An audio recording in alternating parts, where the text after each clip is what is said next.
Go ahead. Come close. You okay? You have a handout though, right? You got one? Okay. Do you need something for your feet? You're short.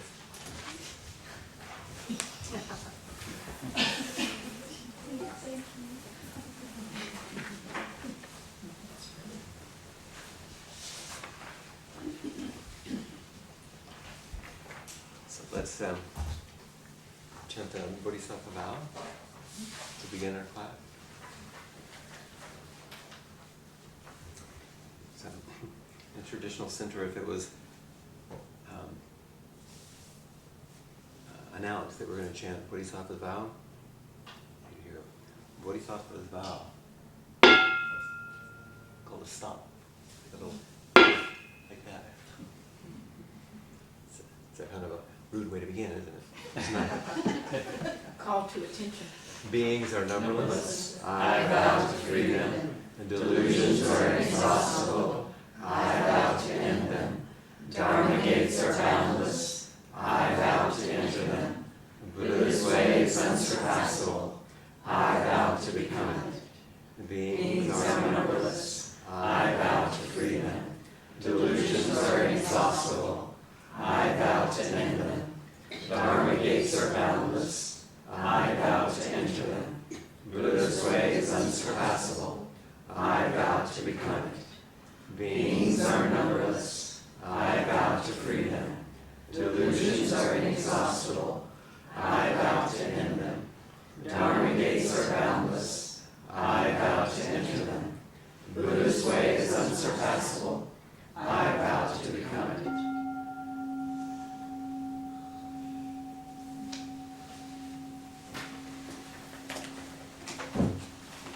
So we begin at the end. We begin the last class in this 4-class series on Faces of Compassion, using the title of our text. But I put a question on the page there. Why is this called Faces of Compassion, and why not Faces of the Bodhisattvas? Because we're studying a bit of background on all these different bodhisattvas. Why is it called Faces of Compassion? It's their expression of the compassion that we're studying. But we're studying tonight the Bodhisattva of Compassion. What about the other two? It's just kind of interesting, isn't it? Different forms of compassion. They are different points, although one of them is called compassion. They're all different dimensions. Yeah, how are they different dimensions? How? How is wisdom related to compassion? How is Manjushri friends with Avalokiteshvara? Well, the wisdom cuts through the delusion. And how is that useful? Well, it's useful if you bring it to action, so the three of them together. Oh, now you're going to Yeah. have a 3-way. Yeah. All 3 of them. That's good. That's exactly right. So if you can cut through delusion, then you can act more freely in the expression of compassion. What if you don't act very freely? Then you really need the Bodhisattva of compassion, don't you? To help you with your unfree action. So they can then show. Yeah, what if if you do something that's not wise? Or you're wondering, I want to be wise, what's the right action? You're going to consult Samantabhadra, right? And so they're really one thing expressed in these 3 different ways. But as I began this class on the Bodhisattva of Compassion, I thought it's interesting. They're called Faces of Compassion, and this one's called Compassion, so the others aren't. It's just a curious little thing. But it invites us to begin to really think even more deeply about the relationship among these different archetypal aspects of ourselves and of everyone. It's not only an invitation to see how these things manifest in us, but to also see them and call them forward in each other. Part of practice. Invite these things to show up. But to invite them to show up, you have to have confidence that they're there. I'm sure there are people that you know that you would not necessarily describe them as compassionate as your first descriptor. And yet, if you have faith that compassion is at the heart of each Buddha, then how do you call it forward? That might require some wisdom or skillful action, right? And if someone seems clumsy and not very skillful, it might be useful to be wise enough to be compassionate with them as well. You know, it's not just what's here, it's what we offer and what we call forward. Both. I put the names down: Manjushri, Samantabhadra, Avalokiteshvara. Clear, functioning care. There's another name for that. Appamada. And I wrote down the three names and I thought, oh, clarity, functioning as care. So they're the triumvirate here, the three of Appamada, which is the word that the Buddha used, which was our first exemplar. The archetype is the Buddha herself as an example of Bodhisattva.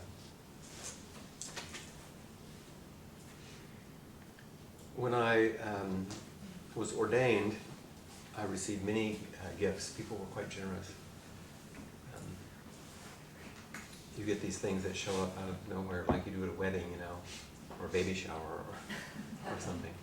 And one of them was this rock here with the calligraphy etched into it. I wish I could tell you what all the characters were, and there are precise meanings, but I know what the phrase signifies, or its translation, which is on your page too.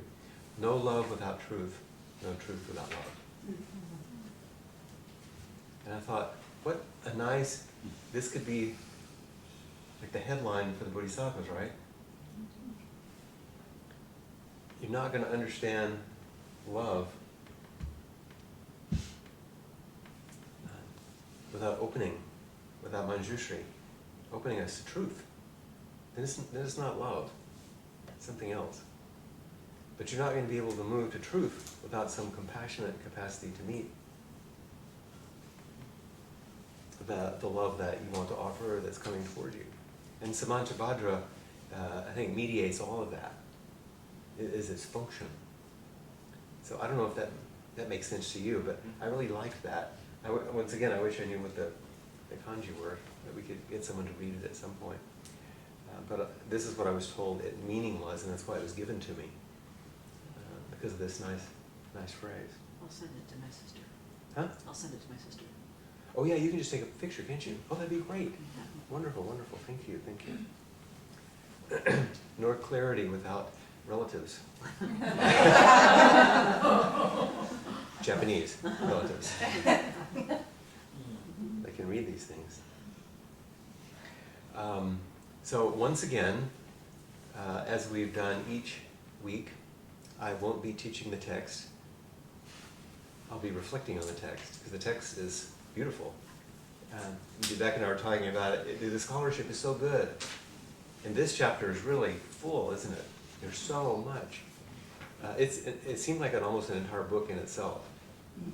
On Kanzeon, or Kanon, or Kuan-Yin, or Guanyin, Avalokiteshvara, all these different...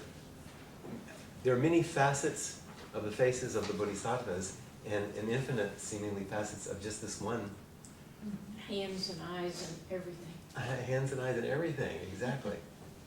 And so many different ways in which compassion is expressed in iconography, in imagery. I can't say her name. Can you help me? Avalokiteshvara. Uh-huh. So look at the word. Okay. The A-V-A-L-O. Avalo. Avalo. K-I-T-S-H. Kitesh. And then V-A-R-A. Vara. Kiteshvara. Kiteshvara. Look at my mouth too. Avalokiteshvara. Avalokiteshvara. Sandhya, Avalokit and Ishvara. That will become Ishvara. Ah, Ishvara. In English, we tend to say all these differences. The one who hears the cries of the world. So you see that I've listed here a piece of poetry by Merwin, Listening to the Cries of the World. Avalokiteshvara, one of the translations is the one who hears the cries of the world.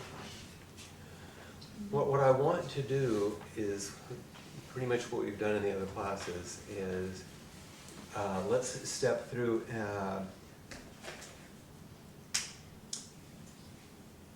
a living, verbal, and a literary impression of this Bodhisattva to get a feel for her, for him. Rather than simply studying the history or some of the scholarship, which is well documented in this book quite well. Would that be okay? I have way too many things for us to read. It's for an entire retreat, but it never stopped me yet.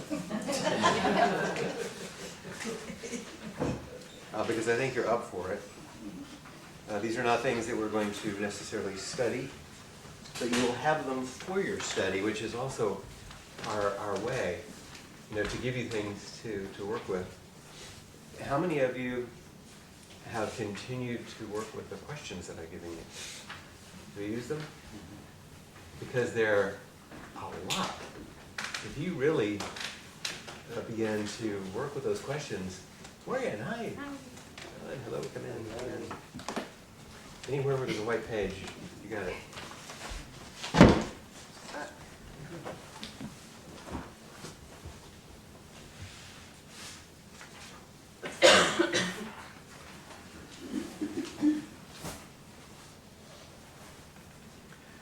So the poems that you're going to get,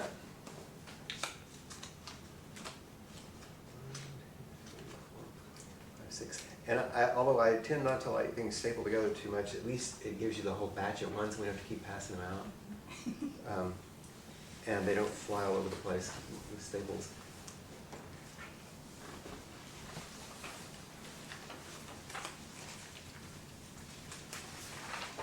That will give everybody on the floor one of these, and you will take this and just pass it just around for people sitting.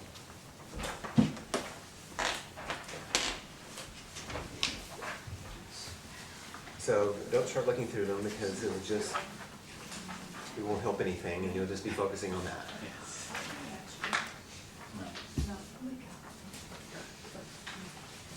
Just get them first and hold them calmly in your hands.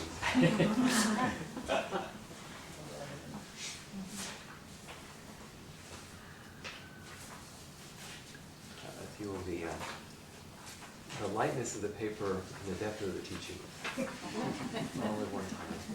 The usual paradox of Buddhist practice.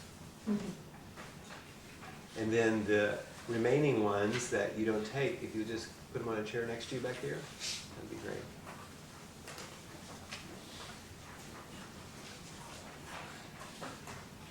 Avalokiteshvara, the one who hears the cries of the world.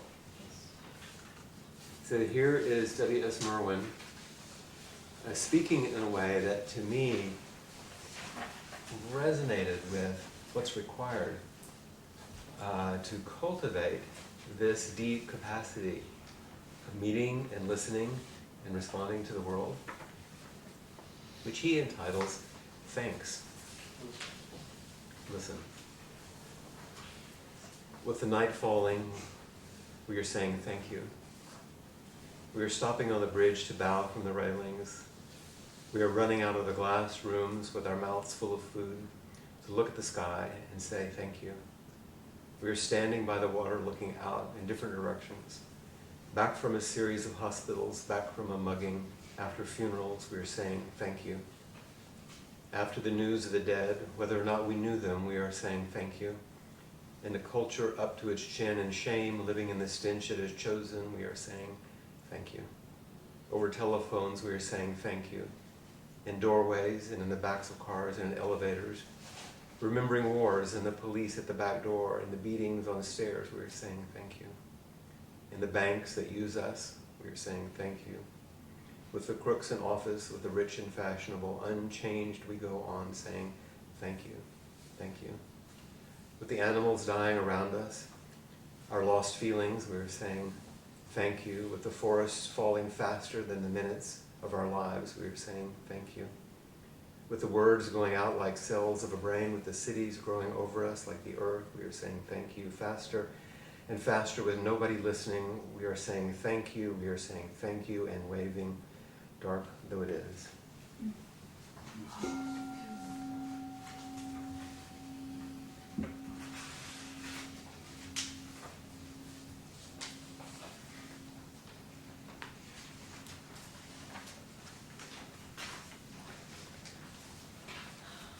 What does it take to say thank you like this? Fearlessness. Hmm? Fearlessness?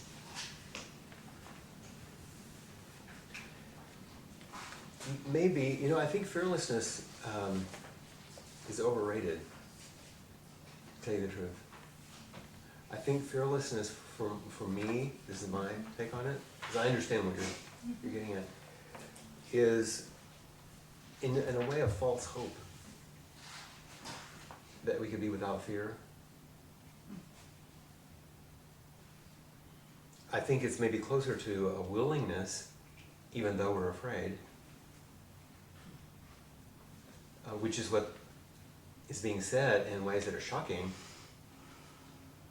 And yet, this is the voice of a bodhisattva, saying, oh, now this, oh, now this, oh, now this, hearing, feeling, seeing, being pierced by the cries of the world, but not crumbling, not reacting, not being caught in reactivity,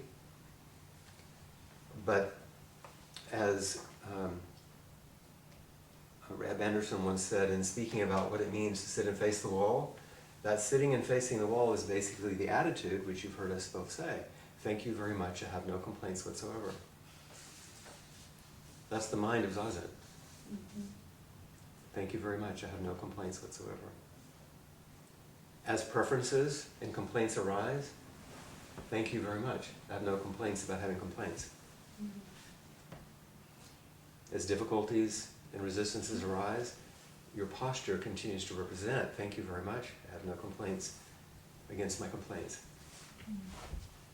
Falling in love with the practice, wanting to do it all the time, thank you very much, I have no complaints whatsoever. Learning to say thank you, not from a passive position, but from an active, engaged willingness to choose to live this life. You can always get to choose what happens in the life, or the consequences of having lived it, but you can continue to choose it. It doesn't mean you're passive in the face of what comes. That would be denying samatha, right? It doesn't mean that you don't know about clarity, boundaries, ethics, deep practice. If you would be rejecting the friendship of Manjushri.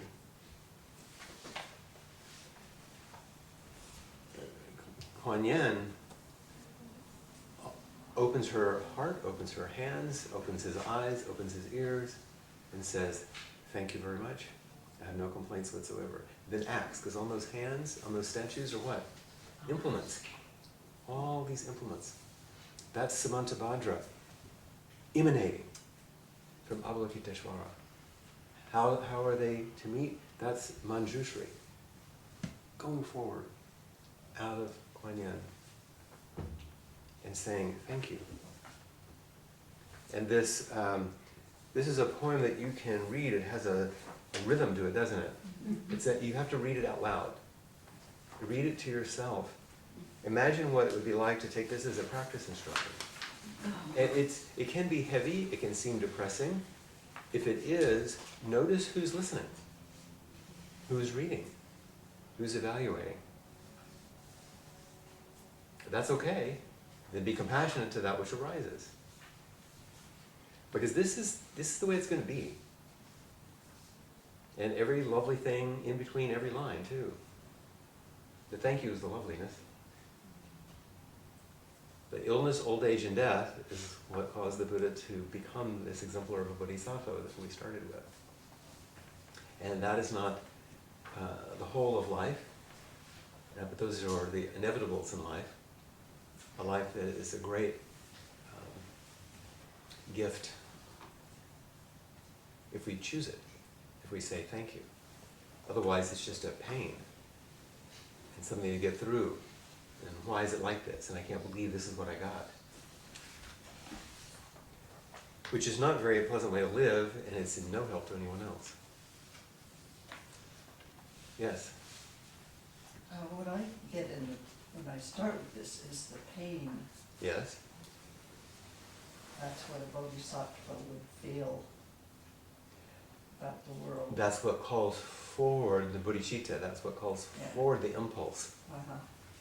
Uh-huh. Compassion, suffer with, to feel the suffering and respond to it instead of react to it. But first you have to listen. First you have to be willing. I mean, the first step is just the willingness. Are you willing to turn toward what is in front of you, what's in you? What in front of you calls up in you? What you suddenly notice, what gets called up in the one in front of you because of what you have done. And to continue, even though it's complicated.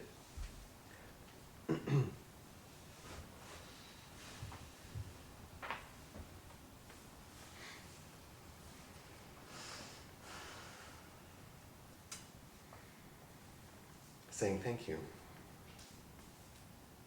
with nobody listening. We say thank you.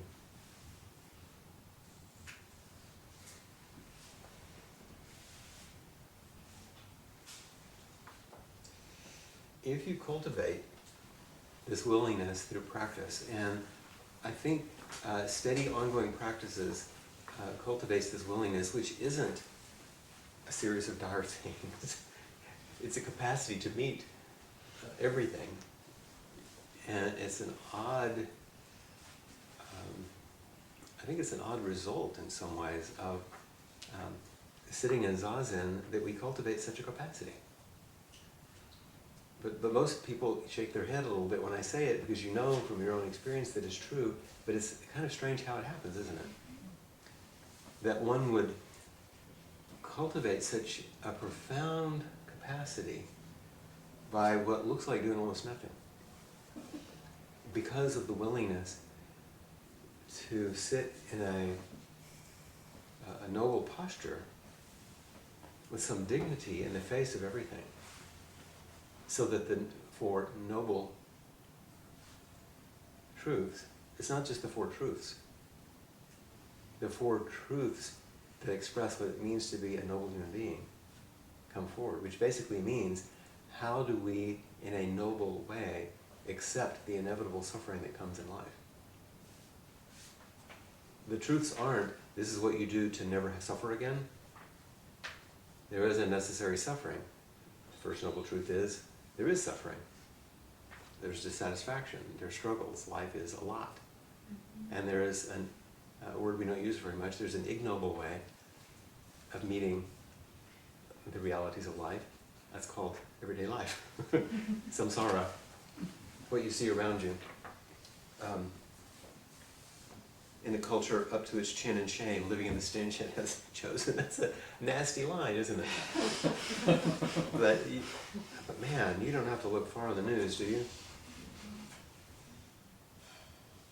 To say, I'm going to choose. It's noble to choose to meet this life. It's ignoble to find all the ways we react and push against it and run away and hate it and try to not do it or get others to change so our life will be better. All those ignoble ways we create more extra suffering instead of nobly saying, thank you very much. I have no complaint whatsoever. And whatever I notice that needs attention, Manjushri, and begin to act, Samantabhadra, in a way that is compassionate, Avalokiteshvara, that doesn't mean there's no complaint. That means there's something to do. Not a complaint. Some way to respond. And some way to receive. That capacity to be concave to receive the world and convex to express yourself in it, is the thank you, rather than the complaint.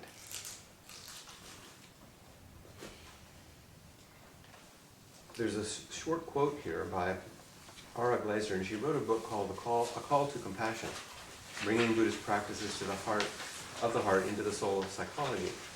And you can see by its title, it's a book that I would have read or referenced because of my work. Someone read that short quote for us.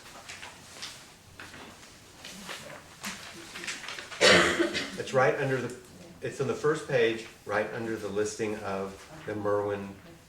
It's exactly under, we're just going in order. See where it says W.S. Merwin, listen? It's right under that. Read that quote. Compassion is the basis of connection, intimacy, openness, kindness, hospitality, and joy. It is an expression of human freedom, flowing from a sound intuition of the unity of life and all living things. Compassion is at once both deeply personal and thoroughly social. It is the finest expression of our relationship to self and others. It begins with a willingness to open to ourselves and to life as it is. A willingness to open to ourselves and life as it is. A willingness. That's where it begins. The other part in the beginning is quite common. It's what you would expect, right? It's the basis of connection, intimacy, openness, kindness, hospitality, joy. Those are easy to meet. And it's an expression of human freedom, flowing from the intuition of unity. So that's primary, of all living things. And that is both a personal thing and a social thing. It's one of the reasons I like this quote, because it reflects the way that we teach. And it's the finest expression of relationship to self and other. But then it begins with the willingness to open to ourselves and to life as it is. I'm getting a little warm. Is it starting to warm up? Mm-hmm. Would it be okay if you cool it down just a tiny bit? Thank you.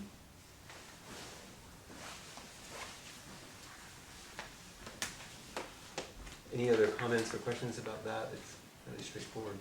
The word that doesn't come to my mind and doesn't, you said it so easily like it's part of the concept, but an expression of human freedom, that doesn't necessarily, I've never thought of compassion as a expression of freedom. That's new for me. I can't quite get my arms around that concept. I'll say how it resonates in me. I'm not sure what the author meant, of course. But what resonates in me when I hear that is that if I am not caught in any of my smaller selves, any of the parts, any of my conditioning, if I'm not reactive, I will be free of that conditioning, and then compassion is a natural expression. Compassion is not something I have to cultivate. It flows freely when I'm not caught. So it's an expression of freedom. Does that make sense? That helps. I think another way to think of it is when we express this, we are truly free. So even prisoners in a violent prison can be free in the expression of compassion. In the midst of this violent environment, that's really an expression of their freedom, not to be a captive of the environment. Yeah, that's very helpful. Great. Other questions that come from this? I have another comment. Yes, please. I thought was in our reading for today that this compassion is, first of all, to listen and then to know what is needed and to give it fully.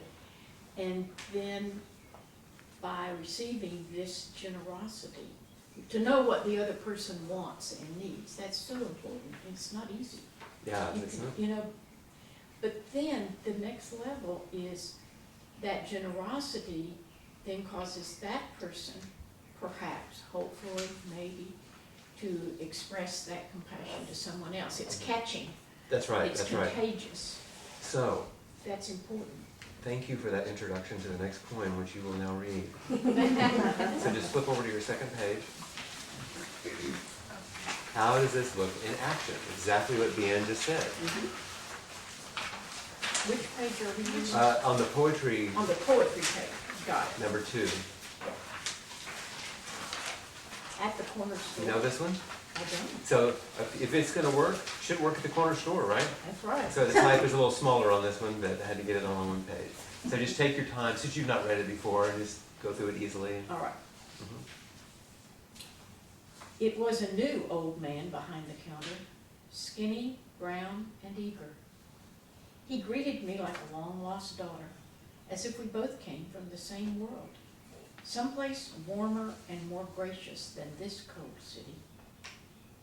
I was thirsty and alone, sick at heart, grief-soiled, and his face lit up as if I were his prodigal daughter, returning, coming back to the freezer bins in front of the register, which were still and always filled with the same old cable car ice cream sandwiches and cheap frozen greens, back to the knobs of beef and packages of hot dogs, these familiar shelves strung with potato chips and corn chips, stacked up beer boxes, and immortal Jim Beam.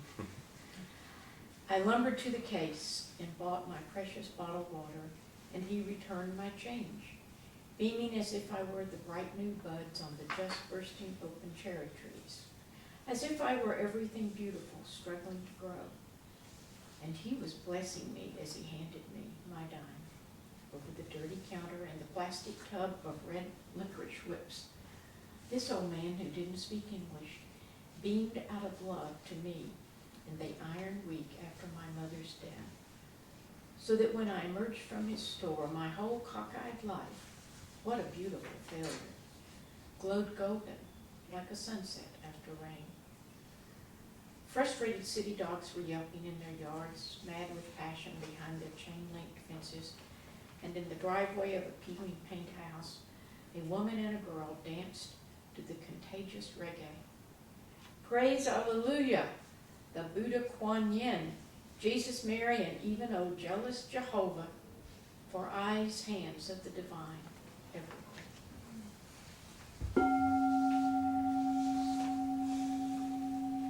There you are. No, just what you said. It opens it, doesn't it? Yes. And the imagery, the poet, Alison Luterman is so beautiful, I think, and it's so ordinary, and you're right there.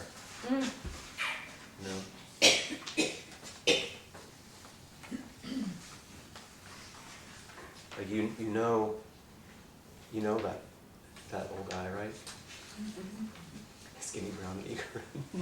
You can see it must be a little Indian guy, you know? This is my dad. It is. I have to say, it's so. He's from Pakistan. It was just so great, and the dirty tubs and the black tub of red licorice whips. I mean, I've been there. But it's just so beautiful. But this is how it is, isn't it? This is helpful for me because I haven't been able to get my mind, my heart around the whole world's problems. And if you deal with one thing that's present, that's a good start. Suzuki Roshi said, doing one practice is practicing completely. Doing one thing completely is enlightenment. One thing fully.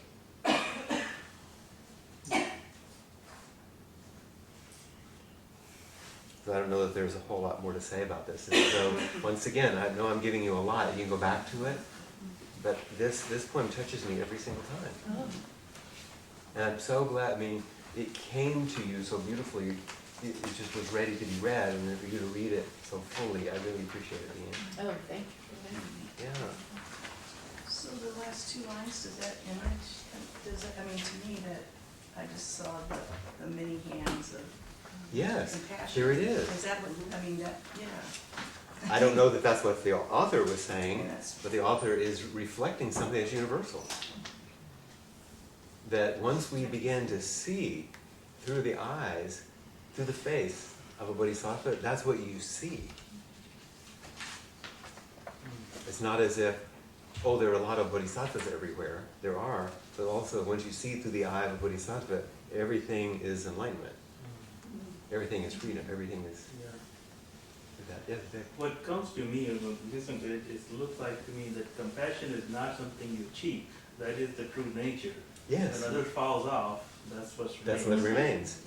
Yeah, in Inquiry today, I talked about you can realize many things, but ultimately it's what remains. Yeah. What remains is our true nature. Compassion. Yeah, exactly. Sometimes it looks like wisdom.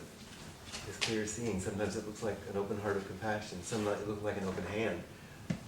Samantabhadra being extended. It's okay to continue? It's a rich diet tonight. So. Now the next quotation many of you have read many, many times. But it's worth repeating here. So I'd like someone else to read this if you would. The Albert Einstein? Yes, the Albert Einstein. Go for it. A human being is a part of the whole, called by us universe. A part limited in time and space, he experiences himself, his thoughts and feelings as something separated from the rest, a kind of optical delusion of his consciousness. This delusion is a kind of prison for us, restricting us to our personal desires and to affection for a few persons nearest to us. Our task must be to free ourselves from this prison by widening our circle of compassion to embrace all living creatures and the whole of nature in its beauty. Nobody is able to achieve this completely, but the striving for such achievement is in itself a part of the liberation and a foundation for inner security. Yeah, so we could spend a lot of time on the quotation, but I think just the beauty of hearing this kind of Dharma teaching from Albert Einstein is nice, isn't it? Speaking to the oneness. And he is really calling on us here to practice and cultivate compassion. And that's what he's saying, right? I did not copy what I'm going to read to you from Norman Fisher's book, Training in Compassion, because everyone should have this book. Tiny little book. It's the Zen teachings on the Tibetan Lojong phrases. It's so amazing. So I'm going to read a little section here. Actually, I'm sorry to say that I'm going to read about 3 pages. But I think, I'll tell you why, because as you can see on my notes, it's about absolute and relative bodhicitta. How are we doing on time? Well, I've got 7 minutes on this tape, that's Okay, all. you It's just- just, you think you can do it in 7 minutes, Yep. or should we change now? Yeah, we do this. This is the best I've ever heard it put. And it speaks to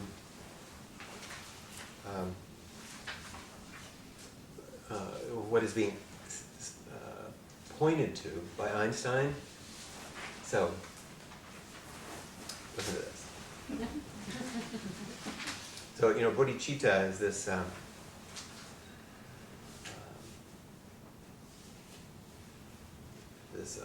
aspiration or wanting for others to be free.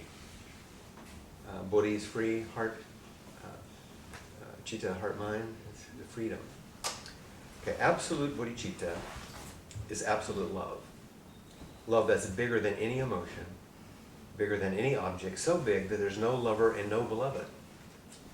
The two merge into one under absolute love's force. Love that amounts to a total vision of life as love itself. Isn't that a great sentence? Within such love, there can be no loss because this love is so big it includes everything, even absence, so that nothing can ever be lost. Absolute bodhicitta is the empty, perfect, expansive, joyful, spacious nature of existence itself. Nor is it something that we have to add on to existence. It's always been there in life, as life. It's always been the nature of how things are. This is what Vivek was saying. Love has been there all along, but we've been so convinced by our smallness that we have failed to look around and notice it. Maybe we could say that absolute bodhicitta is like God, who is always present everywhere, even in absence, and that our awakening to absolute bodhicitta is our coming to know that there is nothing but God, and there never was anything but God, there never will be anything but God, and that everything is always held and always has been held, and they were always loved and have been loved, and so has everything and everyone always been loved. That's the preacher part. You know? In contrast to this exalted state and exalted view, relative bodhicitta involves our doing a bit of work. Relative bodhicitta is when I roll up my sleeves and get on with the business of actually loving somebody. Relative bodhicitta is when I try to do something, to help someone, to offer encouragement, support, food, clothing, better laws, improve political systems, and so on. With relative bodhicitta, we make efforts that we are successful at or unsuccessful at. We suffer losses and cry over those losses. Our hearts are broken and we grieve, or we take delight in our own delight and the delight of others. With relative bodhicitta, we try to defend our friends and help people in need. There's no end to the work demanded by relative bodhicitta. Sometimes we take on very big projects that cause us to make a big effort for years, maybe even decades or a lifetime. But relative bodhicitta is a project without end, so that when we are successful in one small part of the job, we are happy, but don't have unrealistic expectations. Tomorrow, we will have to start all over again with the business of helping, of righting wrongs, of healing the sick, of mending broken hearts. You may be feeling exhausted just hearing about relative bodhicitta. But relative bodhicitta is the antidote to fatigue, because it is built on a foundation of absolute bodhicitta. If relative bodhicitta is an endless task, absolute bodhicitta is the endless peace that underlies that endless task. I'll read that sentence again. If relative bodhicitta is an endless task, absolute bodhicitta is the endless peace that underlies that endless task. So it's okay. In Zen, we frequently chant 4 vows, the first of which is, beings are numberless, I vow to save them. What a commitment. Who in their right mind would make such a vow? And yet people who come to Zen centers routinely chant this vow after every lecture, even the first lecture they attend. Maybe they do not notice what they are saying. On one hand, the vow seems like another extravagant and paradoxical Zen expression. Not really. The vow is quite sensible when you think about it. Endless need, matched by endless love, endless caring. And this is not something we have to somehow laboriously produce. It is already what we are and how the world works. Relative bodhicitta, we try hard to help in a practical way, with real feeling. Absolute bodhicitta, we don't really need to worry about it, because even if our helping doesn't do any good, it's still okay because of the big love that's everywhere and that heals anyway, no matter what we do. So we drop the desperate idea that everything is up to us. Everything is up to us, but the big us, not the little us. And the big us can take care of it because it is already taken care of. And because of this, we can love, and we can do our best to help, and we can work really hard, but without having to be burned up by our concern. So absolute and relative bodhicitta depend on each other as 2 sides of a coin. Without absolute bodhicitta, relative bodhicitta will become forced, and we become angry and worn out with all of our caring and all of our helping. We can even become furious with other people we're helping. Look at all the help I'm giving you. How come you haven't improved one bit? What's the matter with you? How come you're not grateful? Where's my reward, my prize? At least the smile I was expecting, where's that? So helping can become really exhausting and disappointing. That's why we need absolute bodhicitta to sustain us. And without relative bodhicitta, absolute bodhicitta becomes a kind of grand abstraction, a big, lofty religious idea with no substance to it. What good is a really big love if it never gets applied in the world? What good is a big love if we never love anyone? If we never support anyone?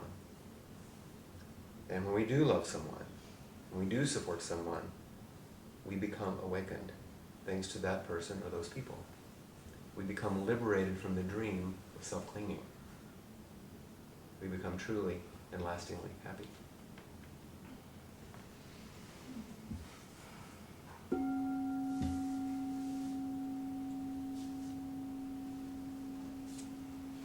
So now you want to get the book, right? Mm-hmm.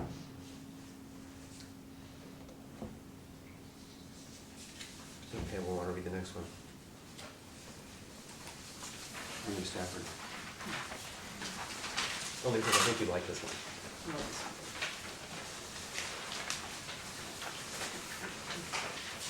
So, what does it take? Here we go. A ritual to read to each other. If you don't know the kind of person I am, and I don't know the kind of person you are, a pattern that others made may prevail in the world, and following the wrong God home, we may miss our star. For there is many a small betrayal in the mind, a shrug that lets the fragile sequence break, sending with shouts the horrible errors of childhood storming out to play through the broken dike. And as elephants parade, holding each elephant's tail, but if one wanders, the circus won't find the bark. I call it cruel, and maybe the root of all cruelty, to know what occurs, but not recognize the fact. And so I appeal to a voice, to something shadowy, a remote, important region in all who talk. Though we could fool each other, we should consider, lest the parade of our mutual life get lost in the dark. For it is important that awake people be awake, or a breaking line may discourage them back to sleep. The signals we give, yes, or no, or maybe, should be clear. The darkness around us is deep.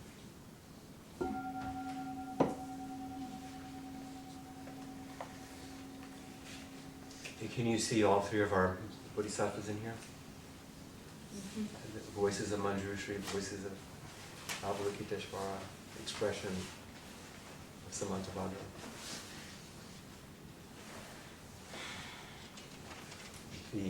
The call to practice, the call to those who are awake to stay awake. You know, in some ways I've thought as a psychotherapist, this is one of the best lines I've ever heard about being triggered. Mm-hmm. Sending with shouts the horrible errors of childhood storming out to play through the broken dike. Mm-hmm. Isn't that amazing? It's like nails it completely. Mm-hmm. And the subtlety and beauty with which he weaves what it's like to connect and how it takes so little to get off, you know, and how we want to stay with each other. So this is now, to me, appealing through a ritual, appealing to our practice, to meet. This is how these bodhisattvas get called forward in each other, through this connection. And it's almost like he's a Dharma teacher imploring us. It's important that awake people be awake. Or breaking in line may discourage them back to sleep. You know, we seem fussy now and then when we give instruction over and over and over in Kinhin and walking meditation. It's not because we're simply fussy It's not about the only walking, but because the intention and the attention of being and the way we are with each other in the line is representative of something that makes a difference ultimately, somewhere down the line when we never remember Kenyan. The signals we give should be clear. So we work. It's a brilliant, brilliant poem, I think, in this room. What is a breaking line? Does that have to do with the parade?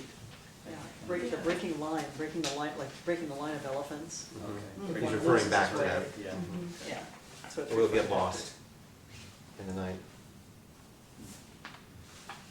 And I think that, who was it? Someone a moment, oh, you were saying it's hard to know, what people want.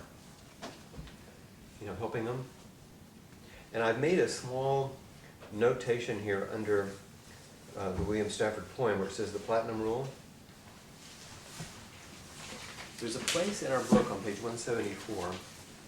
It's just one paragraph. Kind of in the middle of the page. I think we all have the same pagination. Where it's part of the compassionate work.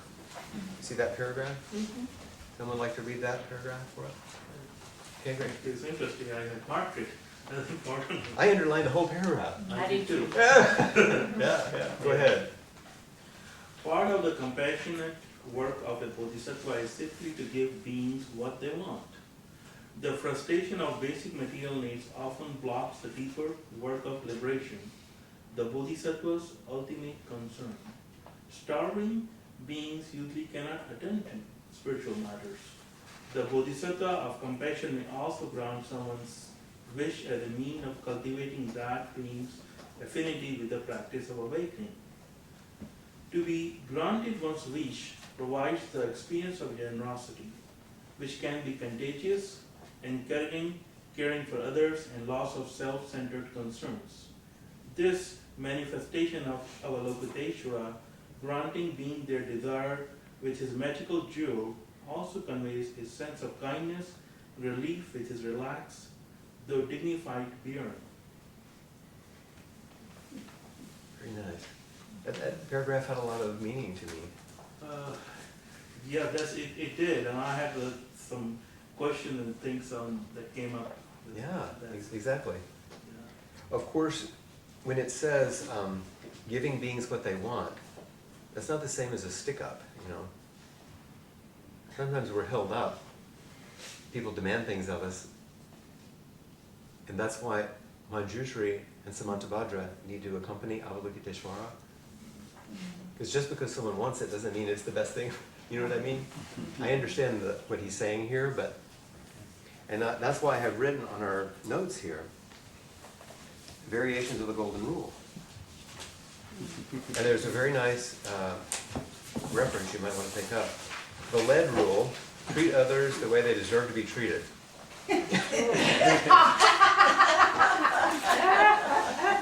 That seems to be the plank of a certain political party, but... Oh, sorry. The golden rule, treat other people the way you would like to be treated yourself. But then you can overcome the golden rule and go to the platinum rule. Treat other people the way they want to be treated. Or at least be aware of what that might be. Because the golden rule, keep reading, and its communication strategy, sympathy, are based on the assumption of similarity. You want what I want. And when it comes to gender, race, ethnicity, culture, you can't make that assumption. So the platinum rule and its communication strategy, empathy, are based on the assumption of difference. So there's a good bit of work now starting to be on the platinum rule as a way to actually take it further than the golden rule. And I thought that was worth mentioning here. And it's what he's saying too, in this paragraph, in a way. So that was a beautiful concordance of things coming together. So once again, this is a reference to something that we could spend a good bit of time on. And that paper in the book that's by Bennett here is quite good. I received this from a friend of mine, Hazel Simonette, who teaches these things at the University of Wisconsin in Madison, where I teach. She's an amazing African-American woman. Dear, delightful, bright, strong. She's kind of carries the spirit of many of the African American women elders, I think, in some ways. And I love her. She's a great woman. And because she teaches this kind of thing, she's very passionate about it. Here is a simple literary reference, which I'd like to read from, some of you have heard this before. It's from a novel called Elegance of the Hedgehog. You read it? Yes. Yeah. Great. Yeah, and so it's about this little girl. You know, I think it was originally written in French, right? Yes. Mhm. And this segment, I think, is such a beautiful expression of the Platinum Rule in terms of what it's like to be a Bodhisattva. This is the voice of the little girl. There was very little conversation in my family. The children shrieked and the adults went about their business just as they would have had they been alone. We ate our fill, somewhat frugally. We were not mistreated, and our paupers' rags were clean and sturdily mended, so that even if we were ashamed, at least we did not suffer from the cold. But we did not speak. The revelation occurred when, at age 5, going to school for the first time, I was both astonished and frightened to hear a voice speak to me, saying my name. Oi nay. I have to do the French one. Asked the voice, and I felt a friendly hand on mine. This happened in the hallway, where for the first day of school they gathered the children as it was raining outside. Renee, I heard again the inflections of the voice above me and felt the touch of a friendly hand, an incomprehensible language, still pressing lightly and tenderly on my arm. I raised my head, an unusual, almost dizzying movement, and met a pair of eyes. Renee. That meant me. For the first time, someone was talking to me, saying my name. Where my parents habitually merely gestured or grunted, here was a woman with clear eyes and a smiling mouth standing before me and finding her way into my heart, saying my name, entering with me into a closeness I had not previously known existed. I looked around me and saw a world that was suddenly filled with colors. In one painful flash, I became aware of the rain falling outside, the windows streaked with water, the smell of the damp clothing, the confinement of the hallway, the narrow passageway vibrating with the press of pupils, the shine of the coat racks, and with their copper hooks where capes made of cheap cloth hung close together, and the height of the ceiling, which to the eyes of a small child was like that of the sky. So, with my doleful eyes glued to hers, I clung to the woman who had just brought me into the world.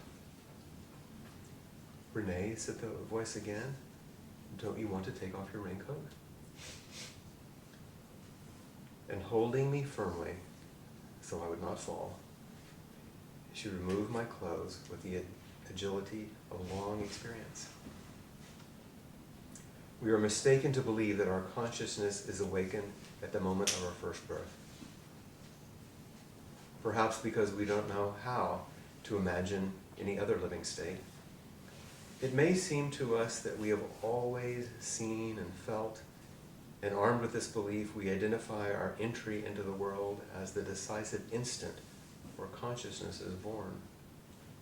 The fact that for 5 years, a little girl called Renee, a perfectly operational machine of perception blessed with sight, hearing, smell, taste, and touch, could have lived in a state of utter unawareness both of herself and of the universe, is proof, if any were needed, that such a hasty theory is wrong.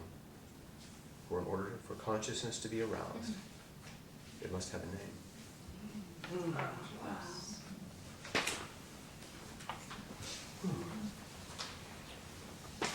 You know, Peg and I were talking, and she was recounting her struggles, as we always have in the beginning of an intensive, because it's so much work in details.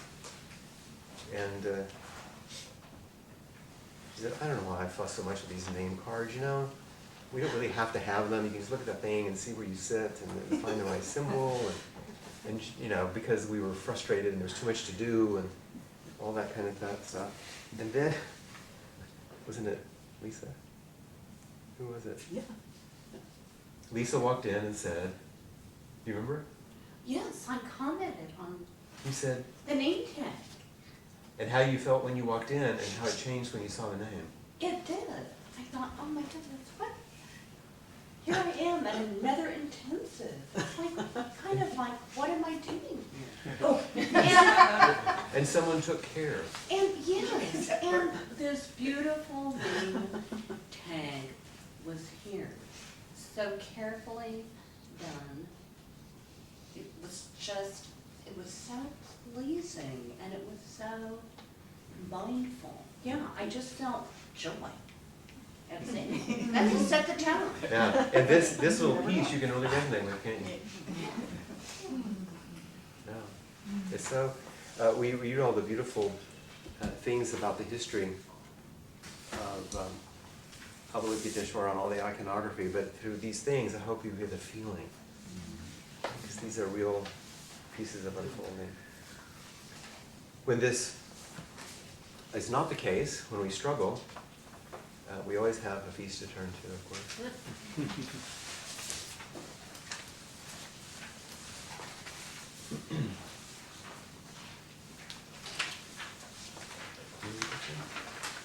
You know this one? I have read it. Yeah, enjoy it. Okay. Read like you mean it.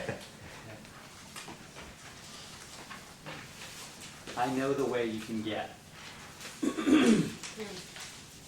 I know the way you can get when you have not had a drink of love. Your face hardens, your sweet muscles cramp. Children become concerned about a strange look that appears in your eyes, which even begins to worry your own mirror and nose. Squirrels and birds sense your sadness and call an important conference in a tall tree. They decide which secret code to chant to help your mind and soul.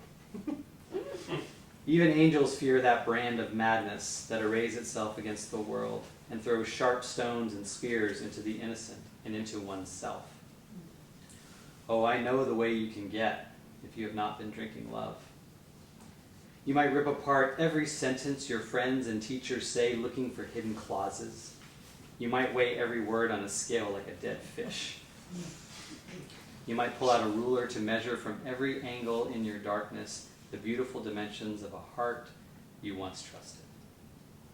I know the way you can get if you have not had a drink from love's hands. That is why all the great ones speak of the vital need to keep remembering God, so you will come to know and see Him as being so playful and wanting, just wanting to help. That is why Hafiz says, bring your cup near me, for all I care about is quenching your thirst for freedom. All a sane man can ever care about is giving love. It's so delightful and playful, and yet the beautiful dimensions of a heart you once trusted. Oh. Man, it gets you, doesn't it? I can't believe I've done that, but I have. And, because it speaks about this other side of the beauty that you see in Renee being called forward. You see how then it can fade. Remember, awake people need to be awake. And so it requires nourishment. And so we work to remove our barriers to nourishment so we can drink in. We can just take in Avalokiteshvara's care, Samantabhadra's skillful means, Manjushra's wisdom.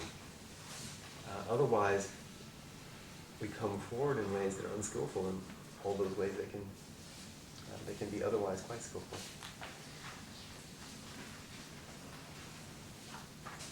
So it's a delightful poem in some ways, even though it has some tough places in it. I've given you some inquiry questions that I have in each of the classes. If you work on all of the questions that you've gotten from each class, that will last you a while. And what I've done with these is I haven't given you like a new, fresh list of some sort. I've woven Avalokiteshvara back. So look at the first one on the bottom of page 3. What is the face of compassion that you offer to the world? Let's just get right to it. Describe how you offer yourself when your small self is in abeyance and your true nature manifests most freely. It could be useful to review the 5 archetypal elements in the story of the Buddha from class 1. Your face as Buddha's story. Because those questions begin to help you answer this question. And to be honest. Because this question, it says, describe how you offer yourself. It doesn't say what's wrong with you, what you got to fix, what you got to practice. It says, okay, come on, admit it. What's your best that you offer when you relax? And let it come forward. As Vivek was saying, when everything else falls away, admit it. Question 2. How are you engaging the paramitas, the practices of perfection of the Bodhisattva, as expressions of your face of compassion? Now, we haven't studied the paramitas so much here. We did a retreat on it. Generosity, and ethics, patience, perseverance, concentration, and wisdom. But let's look at the sub-questions. How are you engaging? What can you offer the world? What is your generous offering in the world? Ethics. Do you remain attentive to the precepts as a way of living your life? Do you keep coming back and know this is the scaffolding on which a life can grow? Patience. How is it that you actually practice forbearance and tolerance in the face of change and challenge? To sit and actually write on these prompts, it would take you far, I think. Perseverance. How do you engage life energy in a wholesome manner in carrying out wise and compassionate action? Concentration. What are your practices which best sustain focus in your life? Wisdom. How do you maintain clear seeing and direction in living each moment? In the last 15 minutes of the class, he gives you questions for a lifetime. And number 3, how do you see yourself implementing effective action in the everyday world that derives directly from your practice? Once again, it's a place where you're asked to go ahead and admit that you have something to offer here. It could be useful to review Samantabhadra's 10 vows as you reflect on this question. So, Samantabhadra is in number 3, Manjushri is in number 2, the Buddha is in number 1. As you continue to deepen these qualities. And I hope that you will take this and use it. We're going to chant our dedication in a moment, but let's hear E.E. Cummings chant his first. It's an unusual poem, as his are. Did you want to read it? Isn't this the one you read with a little change? Yeah, for your grandmother's memorial service. Yeah, I'll read it. Yeah, because it requires that back and forth, which is very lovely. Yeah. Okay. I carry your heart with me. I carry your heart with me. I carry it in my heart. I am never without it. Anywhere I go, you go, my dear, and whatever is done by only me is your doing, my darling. I fear no fate, for you are my fate, my sweet. I want no world, for beautiful you are my world, my true. And it's you are whatever a moon has always meant, and whatever a sun will always sing is you. Here is the deepest secret nobody knows. Here is the root of the root and the bud of the bud and the sky of the sky of a tree called life, which grows higher than the soul can hope or a mind can hide. And this is the wonder that's keeping the stars apart. I carry your heart. I carry it in my heart.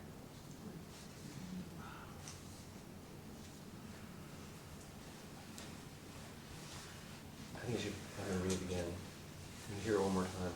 So I read it to you. Because you, it's not about you, that's not the point, that you can hear it. When did you read this at your grandmother's service? I read it at the conclusion of her Like service. only 3 weeks ago? Yeah. Yeah. I carry your heart with me. So think about, this is something in a way that anyone can do about anyone. It's certainly my aspiration as a teacher of my students, with my teaching partner, with my personal partner, with my friends. So this is an active aspiration of Bodhisattva, of loving kindness and of compassion. I carry your heart with me. I carry it in my heart. I'm never without it.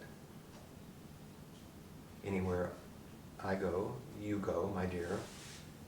And whatever is done by only me is your doing, my darling. I fear no fate, for you are my fate, my sweet. I want no world, for beauty you are my world, my truth. And it's you who are whatever a moon has always meant, and whatever a sun will always sing is you. Here is the deepest secret nobody knows. Here is the root of the root, and the bud of the bud, and the sky of a tree called life, which grows higher than the soul can hope, or mind can hide. And this is the wonder that keeps the stars apart. I carry your heart. I carry it in my heart.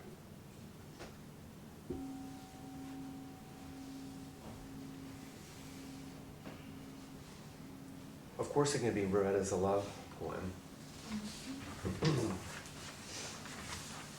That's, in other words, relative bodhicitta can read it, but also absolute bodhicitta can read it.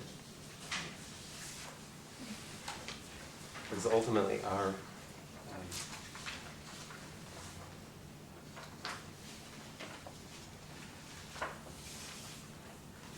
intention, our practice, our life, is to offer it in this way to others, to hold each person in our heart, to offer our heart. I think it was Nisargadatta Maharaj says, no, it was an old Zen saying, let the heart go out and abide among things, allow things to return and abide in my heart.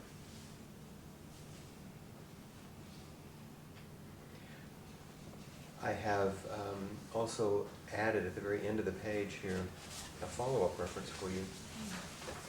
And it's Pema Chodron's book, No Time to Lose, A Timely Guide to the Way of the Bodhisattva. It's her teachings and a beautiful translation of the Bodhicharyavatara. Say that one, the end. The Bodhicharyavatara. There you go, very good.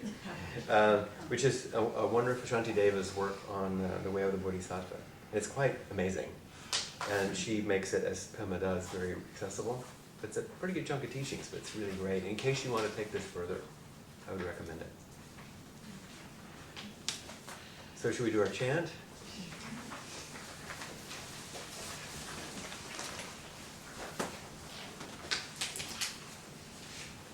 Okay, this is the dedication of all the classes. And the dedication that you can use each day if you like, all the references to classes.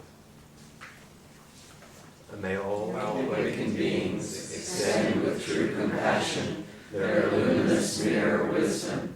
May the merit and virtue of these class meetings and our everyday practice extend not only to its members, but to all beings everywhere, so that all may find their unique, sparkling place in the way of awakening, and may this practice of awakening go on endlessly.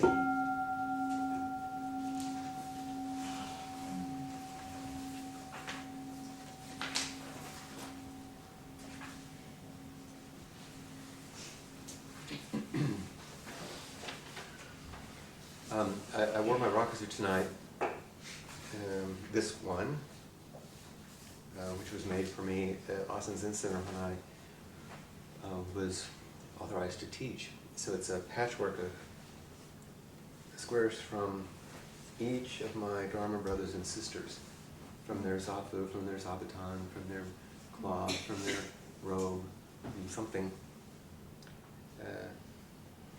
The reason I wore it in part is because when we think of Buddha as the archetypal image in their first class, this is Buddha's robe. But the Buddha is life as it is, the patchwork of everything becoming one thing. And we learn through practice that it's important to provide protection for our own mind and heart and for the others. And on the back there's a pine stitch, which was sort of like a talisman of protection, and it's in the back. You know, it's like at your back.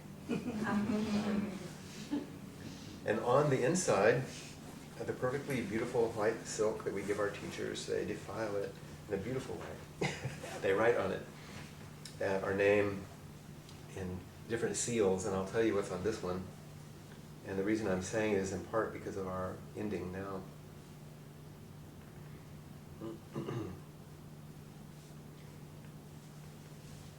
Because Manjushri's work isn't the work of the intellect.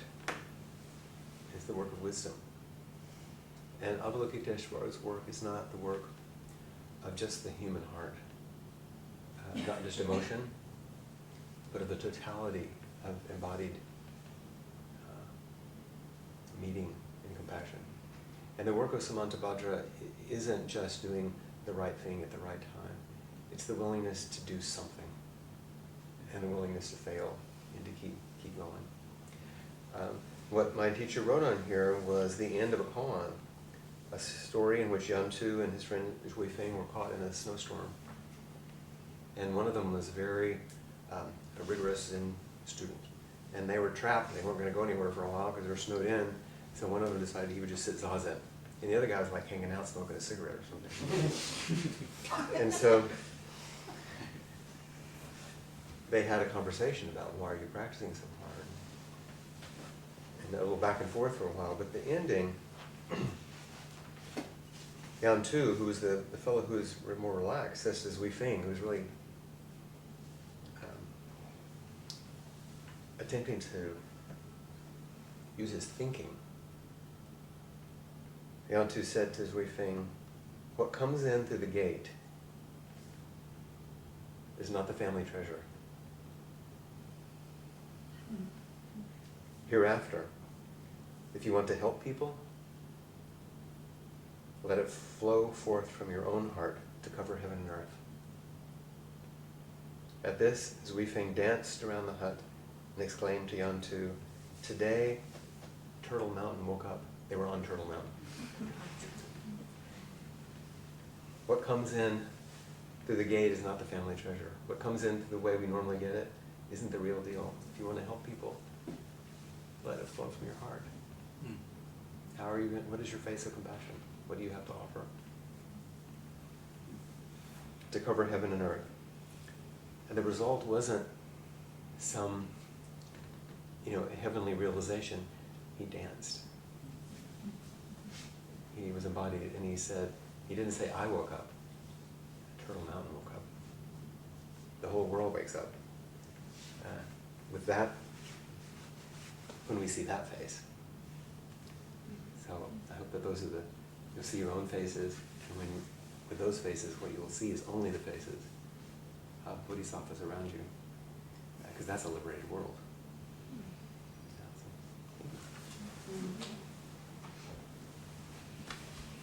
Thank you for your attention and continuing to come. And I know that there's much, much more in the book, that hopefully this will give you a foundation and a taste for how rich these practices can be. And as he has done a beautiful job of giving us exemplars in the world of these bodhisattvas, I hope that some of the literature that I've given you will also give you things to return to inspire other streams. Stay tuned. Now we'll clean up. Thank you.